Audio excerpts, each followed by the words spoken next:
ఈరోజు నేను మా చిన్న బాబు చేసే అల్లరి మీకు చూపిస్తానండి. నాకు 2 పిల్లలండి. వీడి పేరు హరీష్, వీడు ఫస్ట్ క్లాస్ చదువుతున్నాడు. రెండో వాడి పేరు భావన్. వీడు చేసే అల్లరి చివరి వరకు చూసేయండి.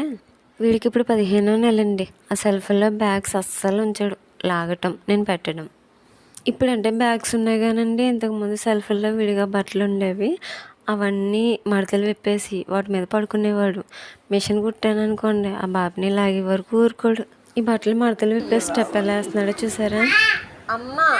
నన్ను అమ్మ అనమంటే అక్క అక్క అని పిలుస్తాడు. ఇంకా అవేమీ ఒక్క మడత కూడా ఉండకూడదు, అంతలా విప్పేస్తాడు. ఇంకా హాల్లో వదిలేను అనుకోండి, ఆ దేవుడి ఫొటోస్ దగ్గర వాటర్ని మొత్తం వంపేస్తాడు. గౌరమ్మ మీద వినాయకుడి బొమ్మ ఉంటుంది కదండి, దాంతో ఆడుతూ ఉంటాడు. ఇంకా కిచెన్లో చెప్పక్కలు వద్దండి, ఇంతకుముందు వీడియోలో చూపించాను కదా, పేపర్స్ అన్నీ లాగేస్తాడు. ఇవి 2 చూసారా, వీడే విరగొట్టినవే. రోజంతా కూడా వీడు వెనకాల తిరగడానికి సరిపోద్దండి. ఇదే